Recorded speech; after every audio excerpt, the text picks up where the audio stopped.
Hello everyone, this is part 5 of What If Naruto Uchiha joins the Olympians, and I hope you guys enjoy this video and to like, to subscribe, and check out the playlist, to see more comment down below. Now let's start the intro.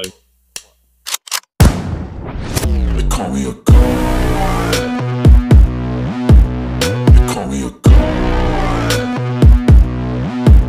They call me a god. Naruto, Annabeth, Grover and Percy, walking through the woods along the New Jersey riverbank, the glow of New York City making the night sky yellow behind them, and the smell of the Hudson reeks in their noses.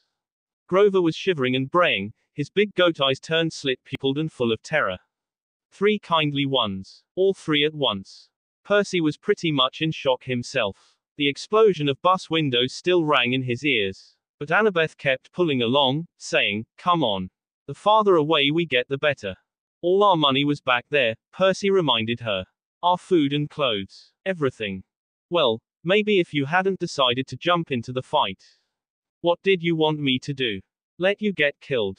You didn't need to protect me, Percy. I would have been fine. Besides, the situation was already under control." "Sliced like sandwich bread," Grover put in, "but fine." "Shut up, the goat boy," said Annabeth. Grover brayed mournfully. "Tin cans. A perfectly good bag of tin cans." "Enough," Naruto said in a cold tone. "I have money for all of us for the trip." "You have money?" Annabeth said. Naruto said, "Yes." After a few minutes, Annabeth fell into line next to me.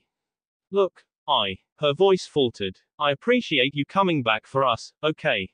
That was really brave. We're a team, right?" Percy asked. Annabeth was silent for a few more steps. "It's just that if you died, aside from the fact that it would really suck for you, it would mean the quest was over. This may be my only chance to see the real world. Technically, this is a double quest, both me and Percy," Naruto interrupted. "I promise I couldn't let any of you die." "Thanks, Naruto," Annabeth said. The storm finally subsided, leaving them in total darkness as they drifted back into silence once. Well, until Percy broke it. "You haven't left Camp Half-Blood since you were 7. He asked Annabeth. "No. Only short field trips. My dad, the history professor. Yeah. It didn't work out for me living at home. I mean, Camp Half-Blood is my home," Annabeth said. She was rushing her words out now, as if she were afraid somebody might try to stop her. "At camp you train and train. And that's all cool and everything, but the real world is where the monsters are. That's where you learn whether you're any good or not." "You're pretty good with that knife," Percy said. "You think so? Anybody who can piggyback ride a Fury is okay by me. You know," Annabeth said with a smile, "maybe I should tell you something funny." Back on the bus, whatever she wanted to say was interrupted by a shrill toot toot toot, like the sound of an owl being tortured. "Hey, my reed pipes still work," Grover cried. "If I could just remember a Find Path song, we could get out of these woods." He puffed out a few notes, but the tune still sounded suspiciously like Hilary Duff. Instead of finding a path, Percy immediately slammed into a tree and got a nice size knot on his head. Add to the list of superpowers I did not have, infrared vision, Percy thought. "Be careful, Percy," Naruto said. "I can't see where I am going. It's too dark in here," Percy said. "This will help you," Naruto said as a glowing white orb appeared in his left hand and spread its dull light on the path. "Wow," Grover said. "Thanks, Naruto." "Yes," Annabeth said. "Thanks." "How many powers you have, Naruto?" Percy asked in a surprised tone. "I'm a man of many skills, Percy," Naruto said with a smirk. After another few miles, they saw neon light up ahead. Percy smelled food. Then he realized he hadn't eaten anything unhealthy since he had arrived at Half-Blood Hill, where they lived on grapes, bread, cheese, and extra lean-cut nymph-prepared barbecue. "I need a double cheeseburger," he thought. They kept walking until they saw a deserted 2-lane road through the trees. On the other side was a closed-down gas station, a tattered billboard for a 1990s movie, and one open business, which was the source of the neon light. It wasn't a fast food restaurant like Percy hoped. It was one of those weird roadside curio shops that sell lawn flamingos and wooden Indians and cement grizzly bears and stuff like that. The main building was a long, low warehouse, surrounded by acres of statuary. The neon sign above the gate was impossible for normal demigods to read, because if there's anything worse for the dyslexia than regular English, it's red cursive neon English. To Percy and Annabeth, it looked like ATNYUMESGDERANGMENMEPROUIM. What the heck does that say? Percy asked. I don't know, Annabeth said. She loved reading so much, I'd forgotten she was dyslexic, too, Percy thought. Auntie M's Garden Gnome Emporium, weird name, Naruto said. Flanking the entrance, as advertised, were two cement garden gnomes, ugly bearded little runts, smiling and waving, as if they were about to get their picture taken. They crossed the street following the smell of the hamburgers. Hey, Grover warned. The lights are on inside, Annabeth said. Maybe it's open. Snack bar, Percy said wistfully. Snack bar, Annabeth agreed. Are you too crazy? This place is weird, Grover said. Naruto, please say something. Grover noticed Naruto wasn't looking at him. Then he saw in front there was a lot forest of statues, cement animals, cement children, even a cement satyr playing the pipes, which gave him the creeps. Blah ha ha, he bleated. Looks like my Uncle Ferdinand. They stopped at the warehouse door. Don't knock, Grover pleaded.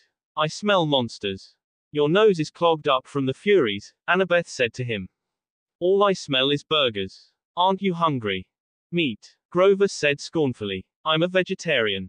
You eat cheese enchiladas and aluminum cans, Percy said. Those are vegetables. Come on, let's leave. These statues are looking at me. I am agreeing with Grover. There is something weird about those statues and the whole place, Naruto said. Annabeth and Percy surprised at this, but before they could say anything the door creaked open. They saw standing in front of us was a tall Middle Eastern woman. At least, they assumed she was Middle Eastern, because she wore a long black gown that covered everything but her hands, and her head was completely veiled. Her eyes glinted behind a curtain of black gauze. Her coffee-colored hands looked old, but well manicured and elegant. She said, Children, it is too late to be out all alone. Where are your parents? Her accent sounded vaguely Middle Eastern. We're, Annabeth started to say. We're orphans, Percy said. Orphans, the woman said. The word sounded alien in her mouth. But, my dears, surely not. We got separated from our caravan, Percy said.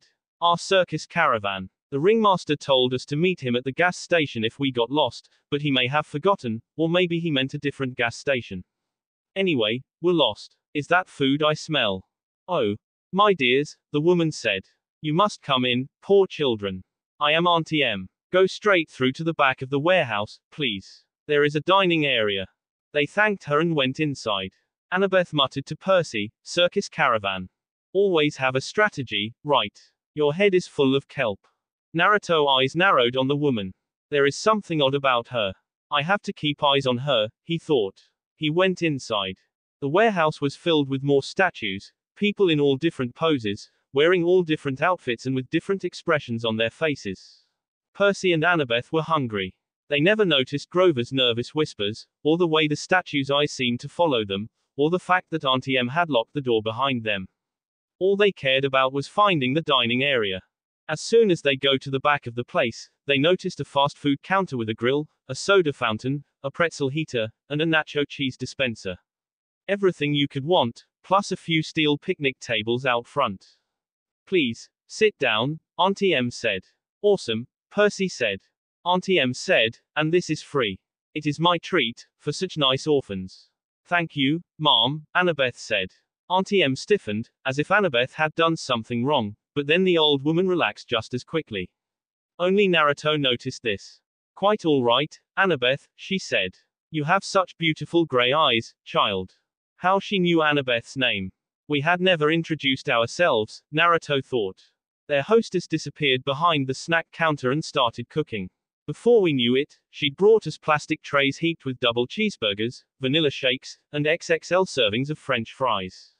Naruto only ate because he didn't smell anything wrong with them. He was slowly eating his food, but had kept eyeing on the woman. Percy was halfway through my burger before he remembered to breathe and Annabeth slurped her shake. Grover picked at the fries, and eyed the tray waxed paper liner as if he might go for that, but he still looked too nervous to eat. What's that hissing noise? He asked. Percy listened, but didn't hear anything. Annabeth shook her head. Snakes, Naruto thought. Hissing. Auntie M asked. Perhaps you hear the deep fryer oil. You have keen ears, Grover. I take vitamins. For my ears, Grover said. That's admirable, Auntie M said. But please, relax. She ate nothing. She hadn't taken off her headdress, even to cook, and now she sat forward and interlaced her fingers and watched them eat. Percy was feeling satisfied after the burger, and a little sleepy, but he decided to be nice and make some small talk their hostess. So, you sell gnomes, he said, trying to sound interested. Oh, yes, Auntie M said.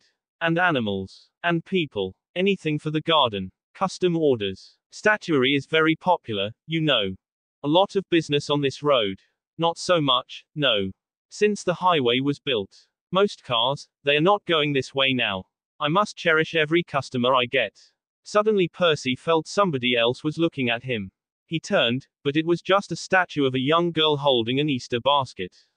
The detail was incredible, much better than most garden statues. But something was wrong with her face. It looked as if she was startled, or even terrified. Naruto narrowed his eyes on the statue. He activated his Sharingan and saw the faint energy signature on all states. These were real people, he thought. Ah, Auntie M said sadly to Percy. You notice some of my creations do not turn out well. They are marred. They do not sell. The face is the hardest to get right. Always the face. You make these statues yourself? Percy asked. Oh, yes. Once upon a time, I had 2 sisters to help me in the business, but they have passed on, and Auntie M is alone. I have only my statues. This is why I make them, you see. They are my company. The sadness in her voice sounded so deep and so real that Percy couldn't help feeling sorry for her. Annabeth had stopped eating. She sat forward and said, 2 sisters. It's a terrible story, Auntie M said. Not one for children, really. You see, Annabeth, a bad woman was jealous of me, long ago, when I was young. I had a boyfriend, you know, and this bad woman was determined to break us apart. She caused a terrible accident. My sisters stayed with me. They shared my bad fortune as long as they could, but eventually they passed on. They faded away. I alone have survived, but at a price. Such a price. Medusa. So she is Medusa, Naruto thought. Percy wasn't sure what she meant, but he felt bad for her. Poor old lady. Who would want to hurt somebody so nice? He thought. Naruto looked at Annabeth and gave her a barely noticeable nod. Percy. Annabeth said and shook Percy to get his attention. Maybe we should go. I mean, the ringmaster will be waiting. Percy noticed she sounded tense. He wasn't sure why. Grover was eating the waxed paper off the tray now and Naruto, his eyes become cold, but if Auntie M found that all strange, she didn't say anything. Such beautiful grey eyes, Auntie M told Annabeth again. Yes, it has been a long time since I've seen grey eyes like those. She reached out as if to stroke Annabeth's cheek, but Annabeth stood up abruptly. We really should go. Yes. Grover swallowed his waxed paper and stood up. The ringmaster is waiting. Right. Let's go, Percy, Naruto said. Percy didn't want to leave. He felt full and content. Auntie M was so nice. He wanted to stay with her a while. Please, dears, Auntie M pleaded. I so rarely get to be with children. Before you go, won't you at least sit for a pose? A pose? Annabeth asked warily. A photograph. I will use it to model a new statue set. Children are so popular, you see. Everyone loves children. Annabeth shifted her weight from foot to foot. I don't think we can, Mom. Come on, Percy. Sure we can, Percy said. He was irritated with Annabeth for being so bossy, so rude to an old lady who just fed us for free. It's just a photo, Annabeth. What's the harm? Idiot, Naruto thought. Yes, Annabeth, the woman purred. No harm. Percy could tell Annabeth and Naruto didn't like it, but they allowed Auntie M to lead them back out the front door, into the garden of statues. Auntie M directed them to a park bench next to the stone satyr. Now, Auntie M said, I'll just position you correctly. The young girl in the middle, I think, and the 2 young gentlemen on either side, or the last handsome boy behind the girl since he is a bit taller. Not much light for a photo, Percy remarked. Oh, enough, Auntie M said. Enough for us to see each other, yes. Where's your camera? Grover asked. Auntie M stepped back, as if to admire the shot. Now, the face is the most difficult. Can you smile for me please, everyone? A large smile. Grover glanced at the cement satyr next to him, and mumbled, that sure does look like Uncle Ferdinand. Grover, Auntie M chastised, look this way, dear. She still had no camera in her hands. Percy, Annabeth said. Percy wanted to listen to Annabeth, but he was fighting the sleepy feeling, the comfortable lull that came from the food and the old lady's voice.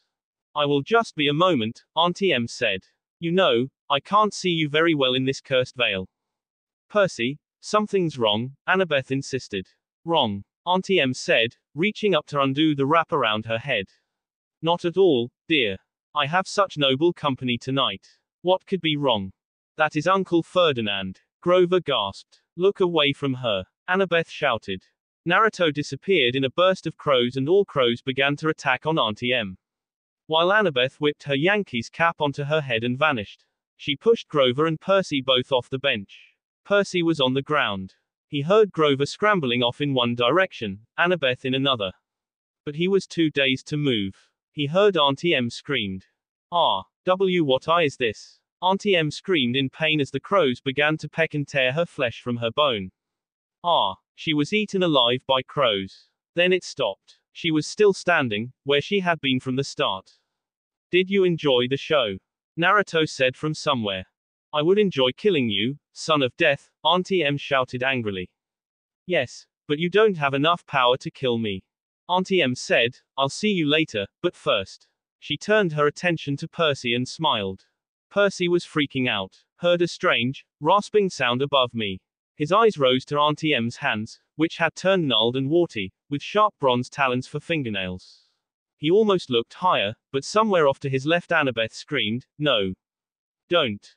Percy couldn't move. He stared at Auntie M's gnarled claws, and tried to fight the groggy trance the old woman had put him in. Such a pity to destroy a handsome young face, Auntie M said to Percy soothingly. Stay with me, Percy.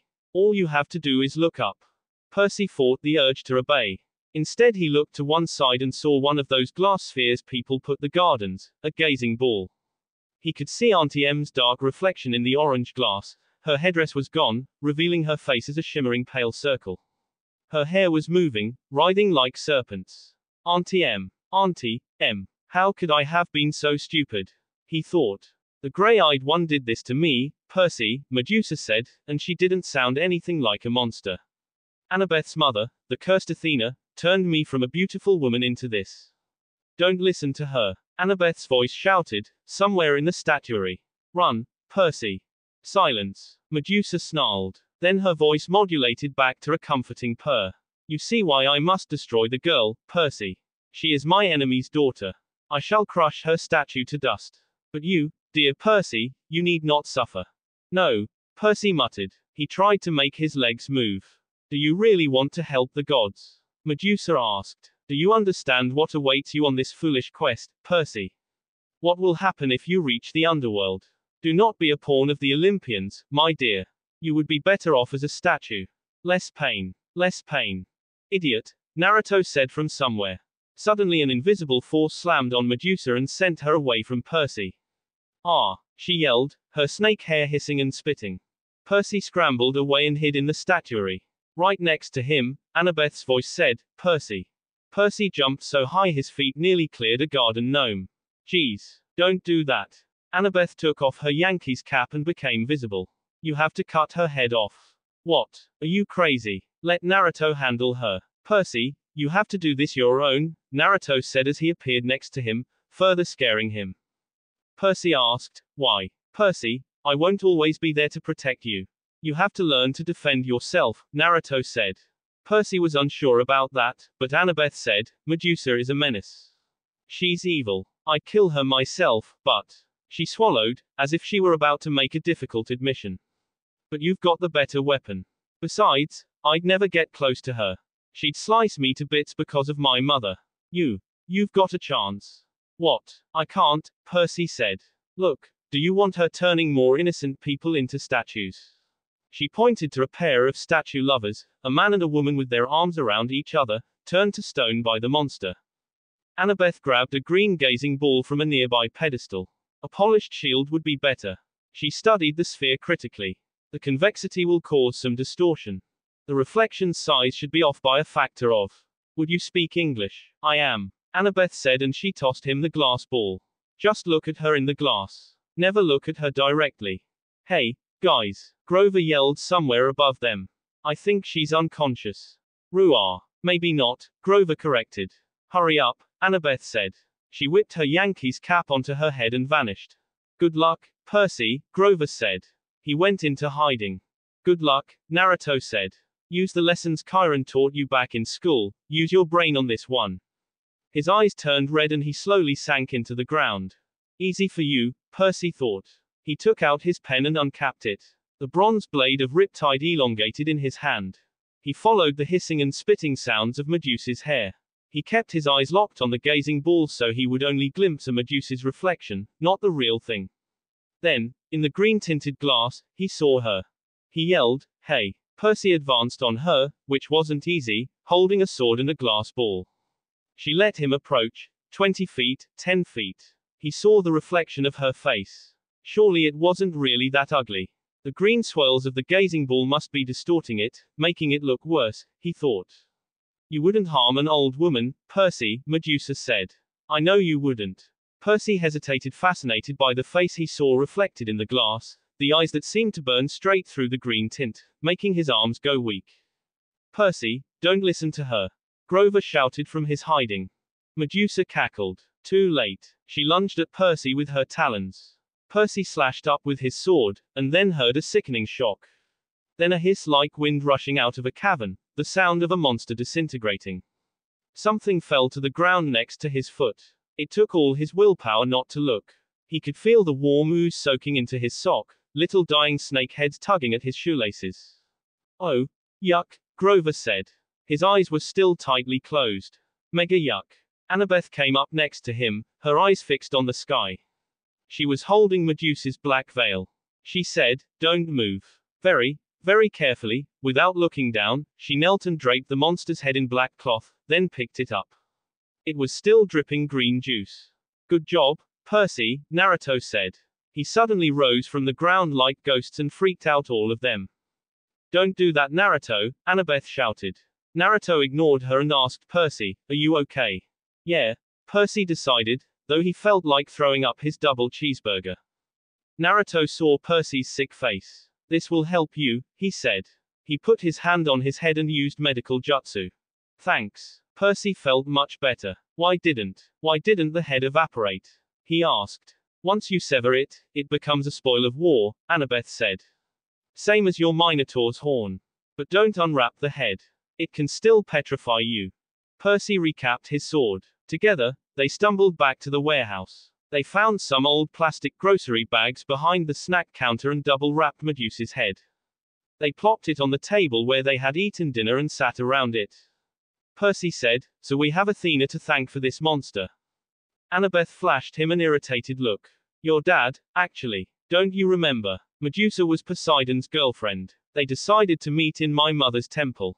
That's why Athena turned her into a monster. Medusa and her two sisters who had helped her get into the temple, they became the three Gorgons. That's why Medusa wanted to slice me up, but she wanted to preserve you as a nice statue. She's still sweet on your dad. You probably reminded her of him. Percy's face was burning. Oh, so now it's my fault we met Medusa. Annabeth straightened. In a bad imitation of Percy's voice, she said, "It's just a photo, Annabeth. What's the harm?" Forget it, Percy said. You're impossible. You're insufferable. Hey. Grover interrupted. You two are giving me a migraine, and satyrs don't even get migraines. What are you going to do with the head, Percy? Naruto asked. Percy stared at the thing. One little snake was hanging out of a hole in the plastic. The words printed on the side of the bag said, "We appreciate your business." He was angry, not just with Annabeth or her mom, but with all the gods for this whole quest, for getting them blown off the road and in two major fights the very first day out from camp. At this rate, they had never made it to LA alive, much less before the summer solstice. What had Medusa said? Percy thought. Do not be a pawn of the Olympians, my dear. You would be better off as a statue. He got up. I'll be back. Percy, Annabeth called after me. What are you? Percy searched the back of the warehouse until he found Medusa's office. Her account book showed her 6 most recent sales, all shipments to the underworld to decorate Hades and Persephone's garden. According to one freight bill, The Underworld's billing address was DOA Recording Studios, West Hollywood, California. He folded up the bill. So this is the Underworld's address, Naruto said, who appeared behind him. Why yes, Percy said and stuffed address in his pocket. In the cash register they found $20, a few golden drachmas, and some packing slips for the Hermes Overnight Express, each with a little leather bag attached for coins. Percy rummaged around the rest of the office until he found the right size box. They went back to the picnic table, packed up Medusa's head, and filled out a delivery slip. The Gods. Mount Olympus. 600th floor. Empire State Building. New York, NY. With best wishes, Percy Jackson. They're not going to like that, Grover warned. They'll think you're impertinent. But I like it, Naruto said with a smirk. You will, Naruto, Grover said. Percy poured some golden drachmas in the pouch. As soon as he closed it, there was a sound like a cash register. The package floated off the table and disappeared with a pop. I am impertinent, Percy said. He looked at Annabeth, daring her to criticize. She didn't. She seemed resigned to the fact that he had a major talent for ticking off the gods.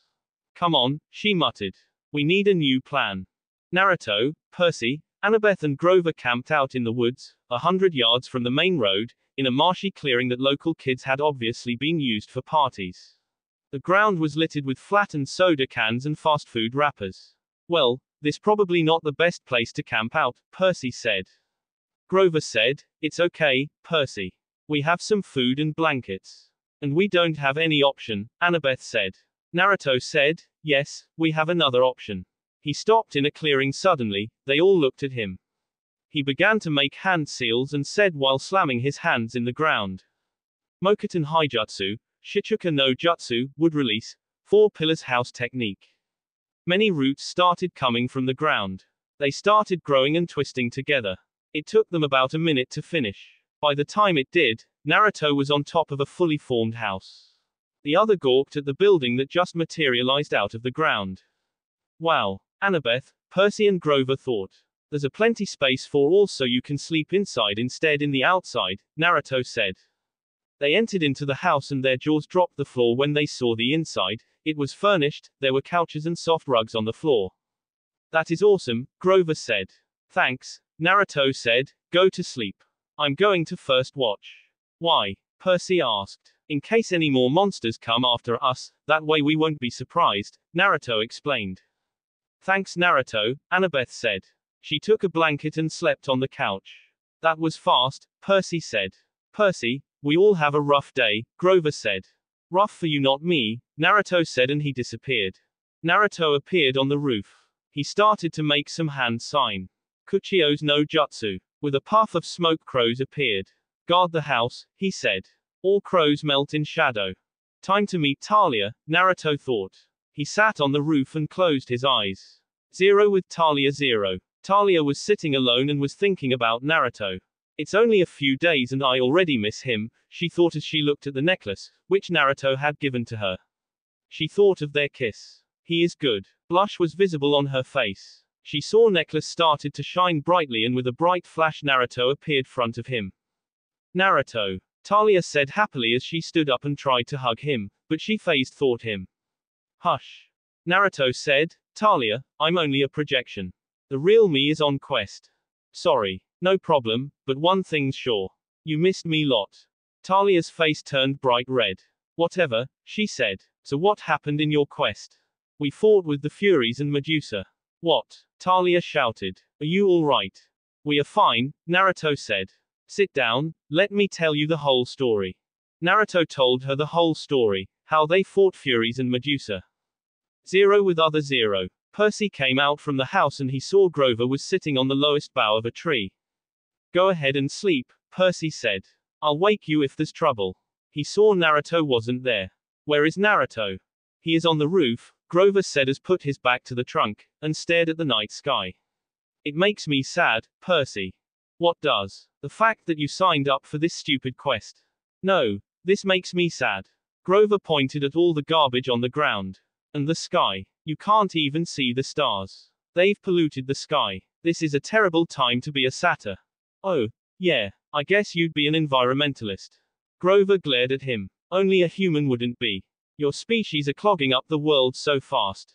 Ah, never mind. It's useless to lecture a human. At the rate things are going, I'll never find Pan. Pam. Like the cooking spray. Percy, he means Pan, Pan, god of the wild places, Naruto said from behind them. Yeah, him, that is why I need to get a searcher's license.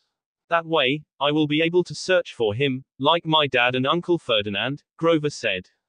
A strange breeze rustled through the clearing, temporarily overpowering the stink of trash and muck. It brought the smell of berries and wildflowers and clean rainwater, things that might have once been in these woods.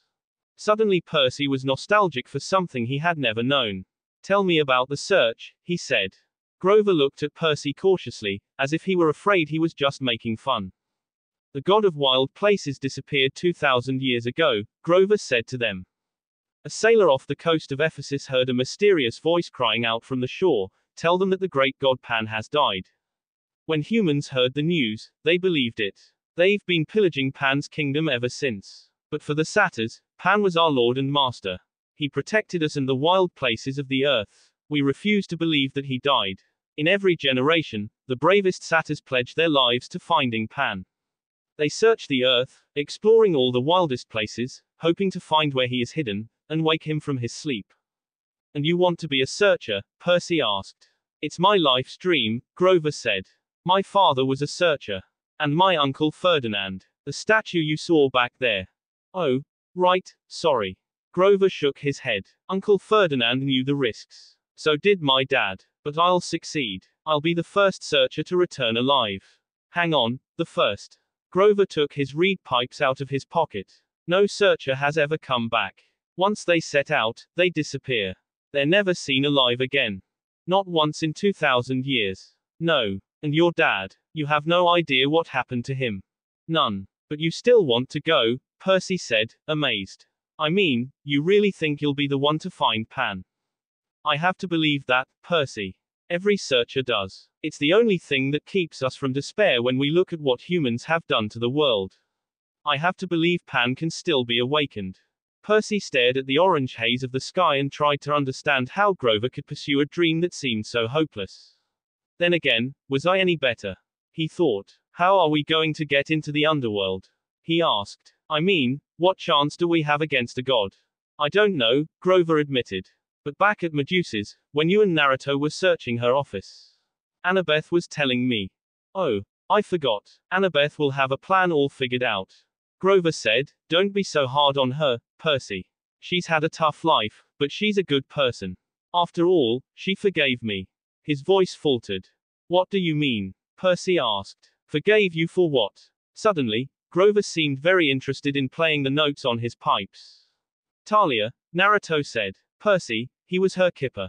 What? Percy shouted. Percy, I don't want to talk about it, Grover said, and his quivering lower lip suggested he'd start crying if Percy pressed him.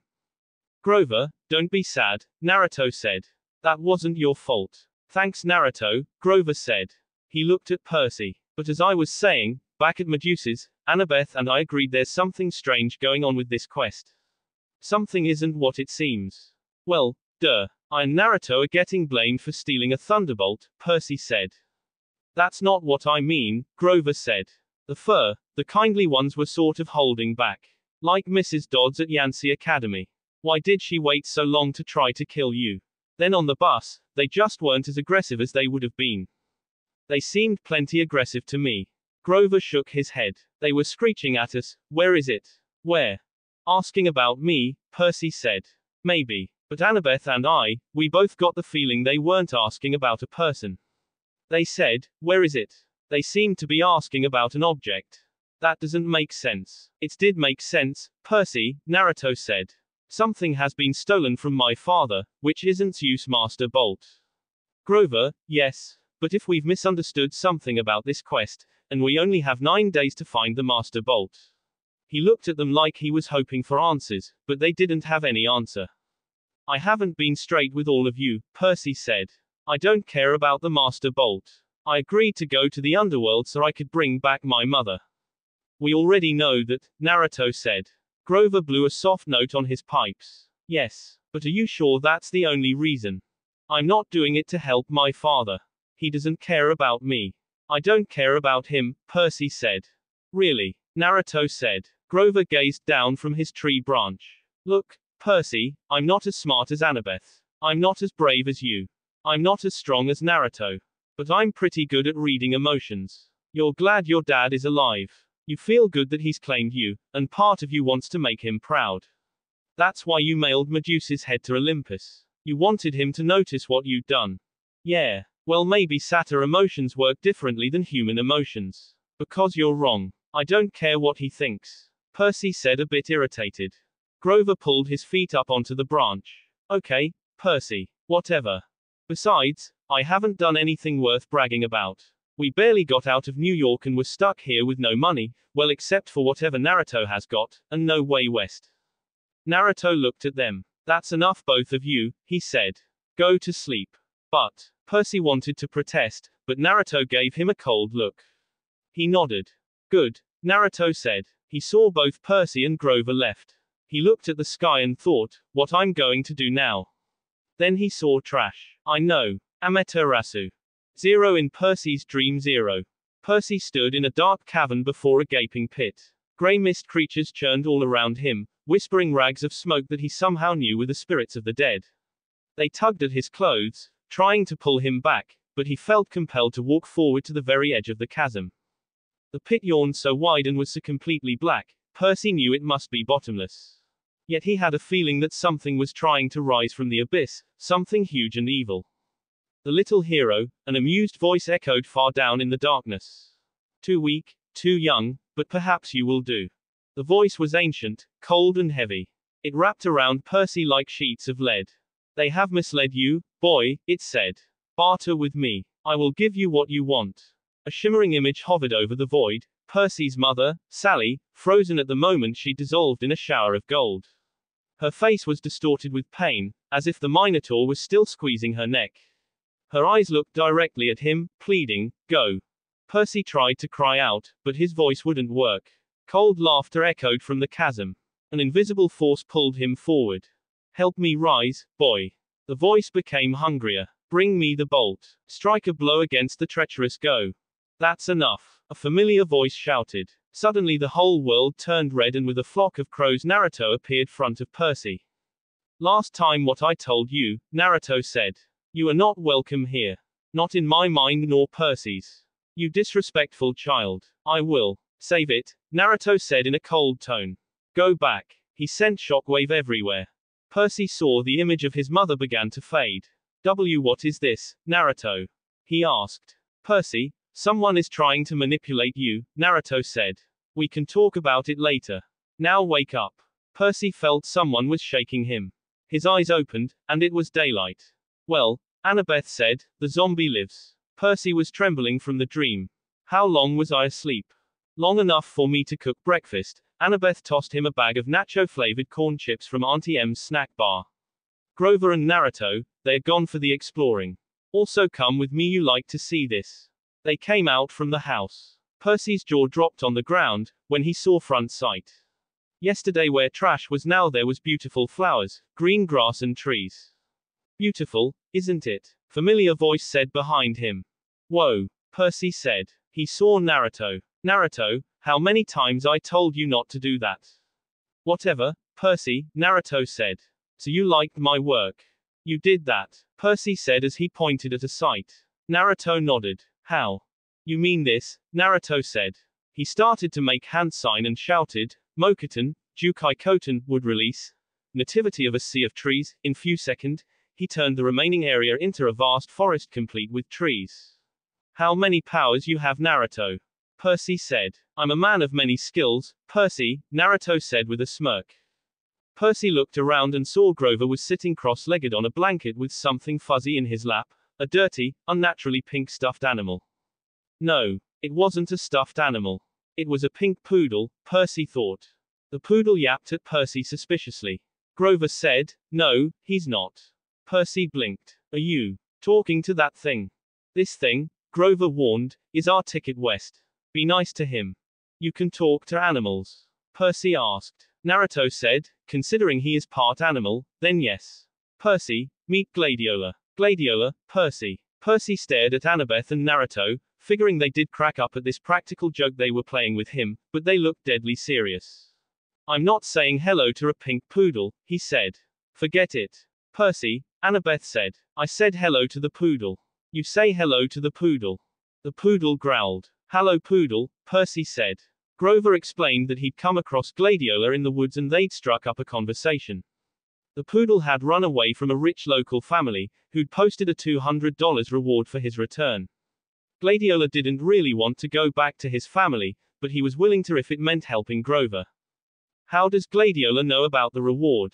Percy asked. He read the signs, Grover said. Duh. Of course, Percy said. Silly me. So we turn in Gladiola, Annabeth explained in her best strategy voice, we get money, and we buy tickets to Los Angeles. Simple. And we don't want to use my money. Naruto asked. We will use that in an emergency, Annabeth explained. All right, Naruto said. Percy thought about his dream. The whispering voices of the dead, the thing in the chasm, and my mother's face, shimmering as it dissolved into gold. All that might be waiting for me in the West. Then Naruto. What was he doing in my dream? And how he did it? He looked Naruto. I'll ask him later. Not another bus, Percy said warily. No, Annabeth agreed. She pointed downhill, toward train tracks he hadn't been able to see last night in the dark. There's an Amtrak station half a mile that way. According to Gladiola, the westbound train leaves at noon. They spent 2 days on the Amtrak train, heading west through the hills, over rivers, past amber waves of grain.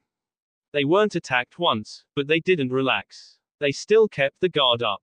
They tried to keep a low profile because Percy's name and picture were splattered over the front pages of several East Coast newspapers. The Trenton Register News showed a photo taken by a tourist as he got off the Greyhound bus. He had a wild look in the eyes.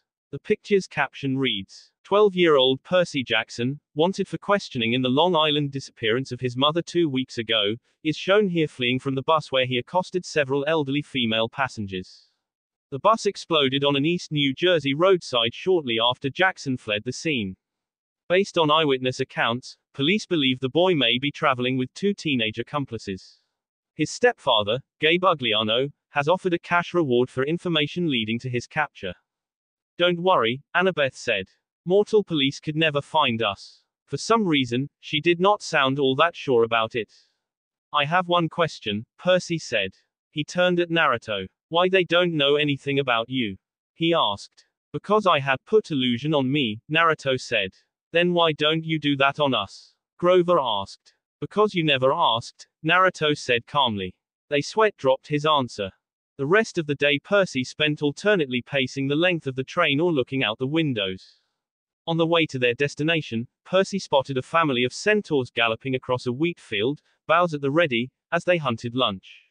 The little boy centaur, who was the size of a second grader on a pony, caught his eye and waved. He looked around the passenger car, but nobody else had noticed. The adult riders all had their faces buried in laptop computers or magazines. Another time, toward evening, he saw something huge moving through the woods. It was a lion, except that lions don't live wild in America, and this thing was the size of a Hummer. Its fur glinted gold in the evening light. Then it leaped through the trees and was gone. They hadn't got berths in the sleeper car, so they tried to sleep on the train. Percy's neck got stiff. He tried not to drool in sleep, since Annabeth was sitting right next to him. Naruto was in meditation and Grover kept snoring. Once, Grover shuffled around and his fake foot fell off. Annabeth and Percy had to stick it back on before any of the other passengers noticed. So, Annabeth asked Percy, once they had gotten Grover's sneaker readjusted. What had happened in your dream? What do you mean? You just mumbled something in the sleep. Percy was reluctant to say anything. It was the second time he had dreamed about the evil voice from the pit. But it bothered him so much he finally told her. Annabeth was quiet for a long time. That doesn't sound like Hades. He always appears on a black throne, and he never laughs. He offered my mother in trade. Who else could do that? I guess, if he meant, help me rise from the underworld. If he wants war with the Olympians. But why ask you to bring him the Master Bolt if he already has it? Because it wasn't my father, Naruto's sudden voice made them jump. What do you mean? Annabeth asked. Someone is trying to manipulate Percy, Naruto said. Someone, who is a lot darker than my father. How? How I am so sure. Naruto said. Because I was in his dream. Annabeth shouted. What? Yes. He was in my dream, Annabeth, Percy said. So who do you think he is? Annabeth asked Naruto. A giant hole in the ground and the dead feared it, I would say a titan. Our grandfather, Naruto said. That statement made Annabeth gasp and Percy's eyes widened. Even so, Annabeth recovered. We can't barter with either one of them. Kronos is an evil titan and Hades can't really be trusted. He's deceitful, heartless, and greedy. I don't care if he kindly ones weren't as aggressive this time. This time? Percy asked. You mean you've run into them before? Naruto saw Annabeth's hand crept up to her necklace. She fingered a glazed white bead painted with the image of a pine tree, one of her clay end of summer tokens. Let's just say I've got no love for the Lord of the Dead. You can't be tempted to make a deal for your mom, she said. You blame my father for Talia's condition. Am I right? Naruto asked. Why yes, Annabeth said. Are you angry at me? She asked. No. Why should I angry at you? Naruto asked. Because he is your father, Annabeth said. Yes, but I've never met him, Naruto said. Also don't worry about Talia. I have promised her that I will find a way to free her. Annabeth said, thanks. What would you do if your father were kidnapped like my mother? Percy asked Annabeth. That's easy, Annabeth said. I'd leave him to rot. Percy said, you're not serious. Annabeth's grey eyes fixed on Percy. She wore the same expression she'd worn in the woods at camp, the moment she drew her sword against the hellhound. My dad's resented me since the day I was born, Percy, she said. He never wanted a baby. When he got me, he asked Athena to take me back and raise me on Olympus because he was too busy with his work. She wasn't happy about that. She told him heroes had to be raised by their mortal parent. But how? I mean, I guess you weren't born in a hospital. I appeared on my father's doorstep, in a golden cradle, carried down from Olympus by Zephyr the west wind. You'd think my dad would remember that as a miracle, right? Like, maybe he'd take some digital photos or something. But he always talked about my arrival as if it were the most inconvenient thing that had ever happened to him. When I was 5 he got married and totally forgot about Athena. He got a regular, mortal wife, and had 2 regular, mortal kids, and tried to pretend I didn't exist. Naruto didn't say anything and Percy didn't know what to say to that, so he looked out the window just as the lights of nearby city passed by. He wanted to make her feel better after she said all that. My mom married a really awful guy, Percy started and she turned her head back to him. Grover said she did it to protect me, to hide me in the scent of a human family. Maybe that's what your dad was thinking. Annabeth kept worrying at her necklace. She was pinching the gold college ring that hung with the beads. It was probably her dad's, Percy thought. He doesn't care about me, Annabeth said. His wife, my stepmom, treated me like a freak. She wouldn't let me play with her children. My dad went along with her. Whenever something dangerous happened, you know, something with monsters, they would both look at me resentfully, like, how dare you put our family at risk. Finally, I took the hint. I wasn't wanted. I ran away. How old were you? Same age as when I started camp. 7. But, you couldn't have gotten all the way to Half-Blood Hill by yourself. Not alone, no. Athena watched over me, guided me to help. I made a couple of unexpected friends who took care of me, for a short time, anyway. I think that all Half-Blood has crap childhoods, Naruto said. They did agree with him. So what was your childhood like, Naruto? Annabeth asked. My whole life I saw nothing but blood, war and death, Naruto said. He looked toward Annabeth. I have something for you, Annabeth. Take my hand. Why? Trust me, Naruto said. Annabeth nodded and put her hand on his hand. Now close your eyes. She closed her eyes. Annabeth felt some pulling sensation. Now open your eyes, Naruto said. When Annabeth opened her eyes, she found herself in a dark room. Where are we? She asked. Naruto pointed behind her and said, see yourself. She turned her back and saw Talia, who was looking at her with a shocked expression. Anna, Annabeth, Talia said. Annabeth nodded. She tried to hug Talia, but she passed through her. You can't hug her, Annabeth. We are just projection, Naruto said. Talia, Annabeth said. Her eyes were streaming with tears. You have grown up, Annabeth, Talia said with a small smile. She looked at Naruto. Thanks. No problem, anything for you, Naruto said. 30 minutes later, with Percy 0. Percy saw Annabeth and Naruto were sitting front of him from last 30 minutes. What are they doing? He thought. Then he saw they were waking up. Annabeth opened her teary eyes and hugged Naruto. Thank you. Thank you, she said. You are welcome, Naruto said. Percy looked confused. Hey, what happened? He asked. Annabeth released Naruto from her hug. She wiped her tears away and looked toward Percy. I meet Talia. How? Percy said. All time you two were here, in front of me. Percy, there are many ways you can contact another person without moving from the spot, Naruto said. Percy wanted to ask what happened, but Annabeth seemed lost in memories. So he listened to the sound of Grover snoring and gazed out the train windows as the dark fields of Ohio raced by. Toward the end of the second day on the train, June 13th, 8 days before the summer solstice, they passed through some golden hills and over the Mississippi River into St. Louis. Annabeth craned her neck to see the gateway arch, which looked to Percy like a huge shopping bag handle stuck in the city. I want to do that, Annabeth sighed. What? Percy asked. Build something like that. You ever see the Parthenon, Percy? No. Only in pictures, Percy said. Naruto said, yes. Really? When? Percy asked Naruto. Last year, Naruto answered. Someday, I'm going to see it in person. I'm going to build the greatest monument to the gods, ever. Something that'll last 1,000 years, Annabeth said. Percy laughed. You. An architect. Percy, never laugh at anyone's dream. People who don't have dreams don't have much. Naruto said. Percy felt ashamed. Annabeth smiled at Naruto. Thank you, she said. Athena expects her children to create things, not just tear them down, like a certain god of earthquakes I could mention. Can't we work together a little?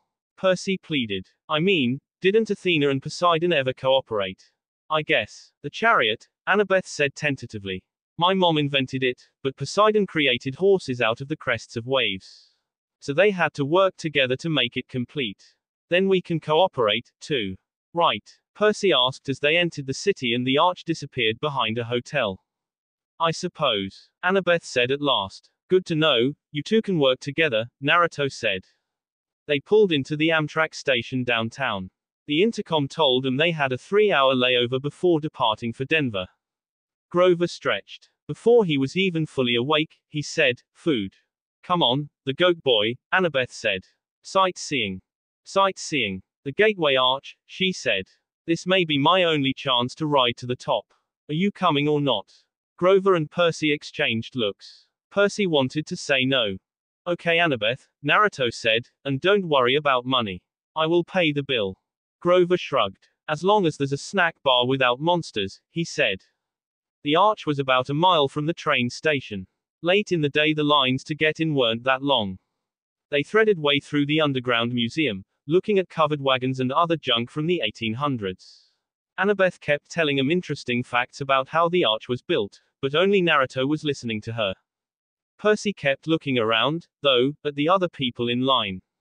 You smell anything? He murmured to Grover. Grover took his nose out of the jelly bean bag long enough to sniff. Underground, he said distasteful. Underground air always smells like monsters. Probably doesn't mean anything. Percy felt something wrong. Guys, he said, you know the god's symbols of power. Annabeth and Naruto had been in the middle of reading about the construction equipment used to build the arch, but she looked over. Yeah, Annabeth said. Percy said, well, Hade. Grover cleared his throat. We're in a public place. You mean, our friend downstairs? Right, Percy said. Our friend way downstairs. Doesn't he have a hat like Annabeth's? You mean the Helm of Darkness, Naruto said. That's his symbol of power. I saw it next to his seat during the Winter Solstice Council meeting. Annabeth said. He was there? Percy asked. Annabeth nodded. It's the only time he's allowed to visit Olympus, the darkest day of the year. But his helm is a lot more powerful than my invisibility hat, if what I've heard is true. It allows him to become darkness, Grover confirmed.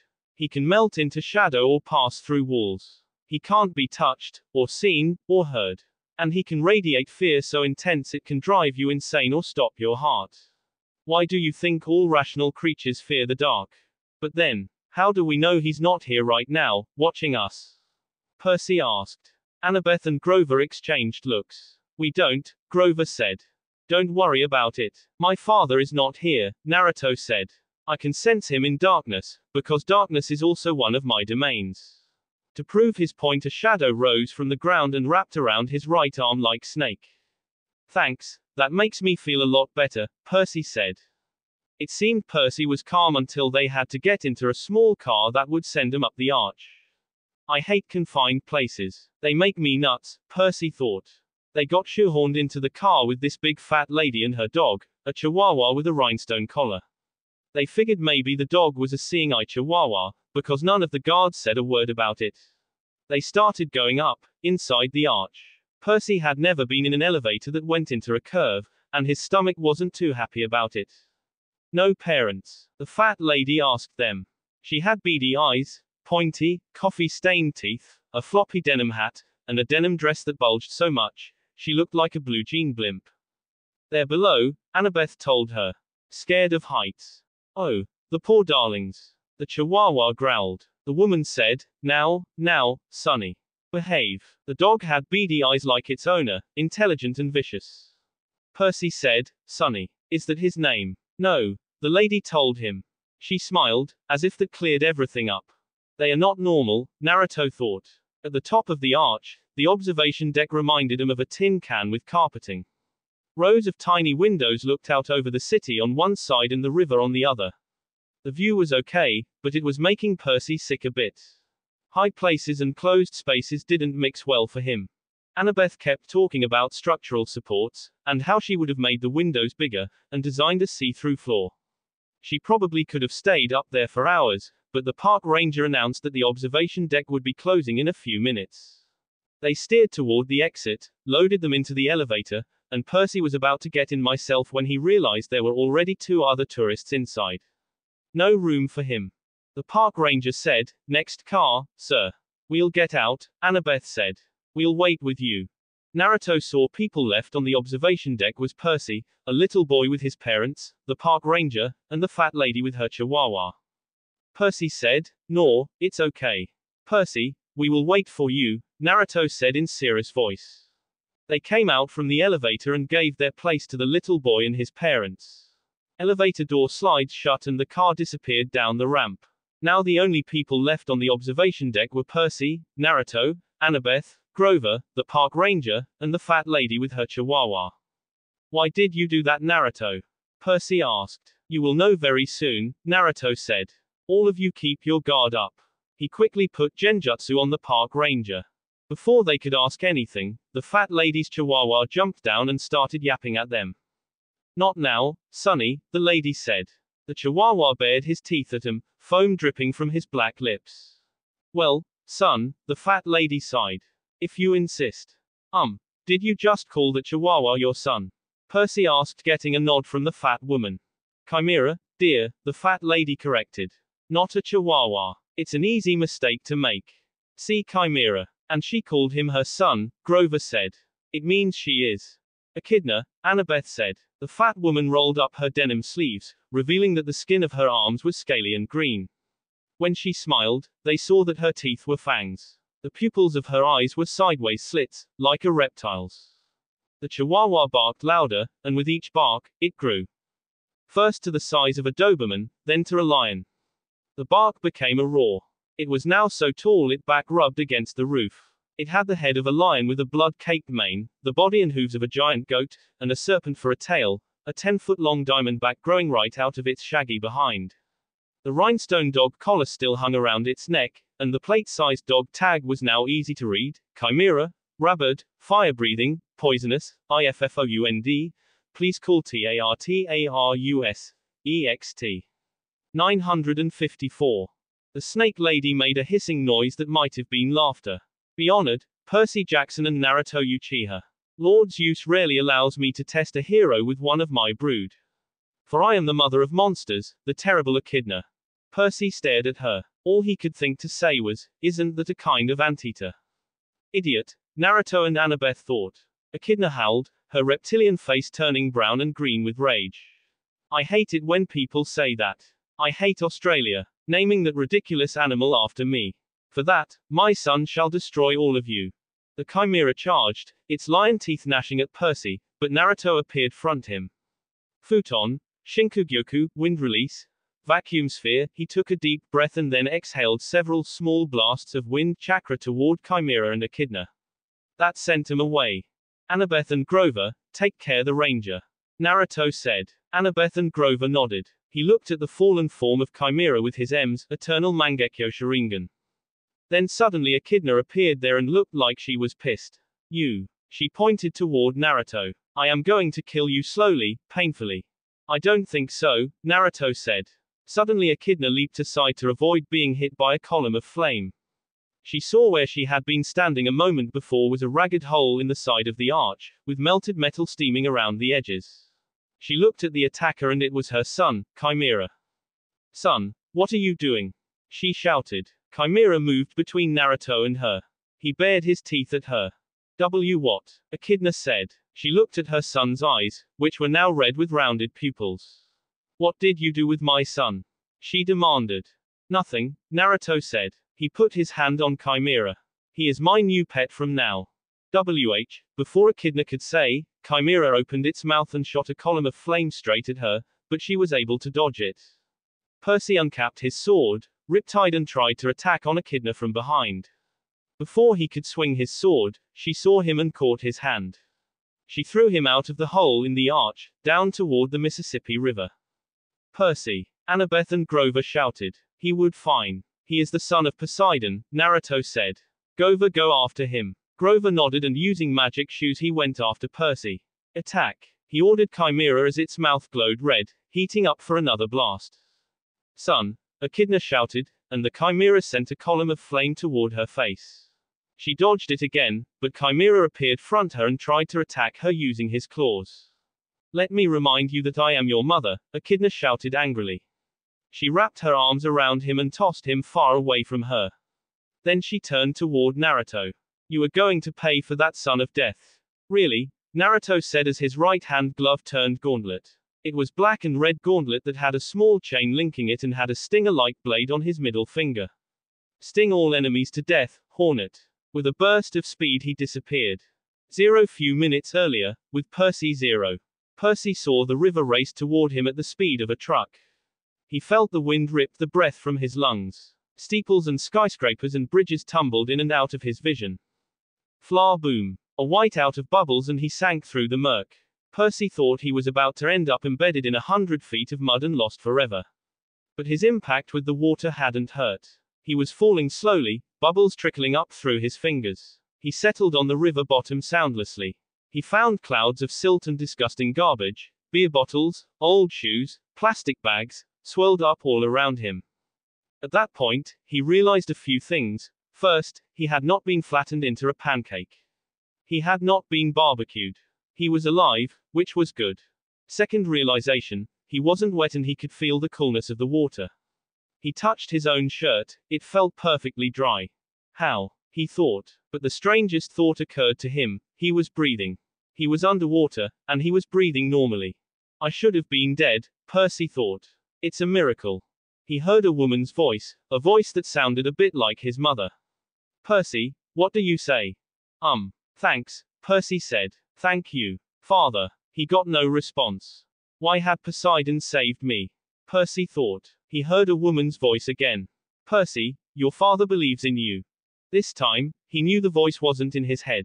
He wasn't imagining it. Her words seemed to come from everywhere, rippling through the water like dolphin sonar. Where are you? Percy called aloud. Then, through the gloom, he saw her, a woman the color of the water, a ghost in the current, floating just above his sword.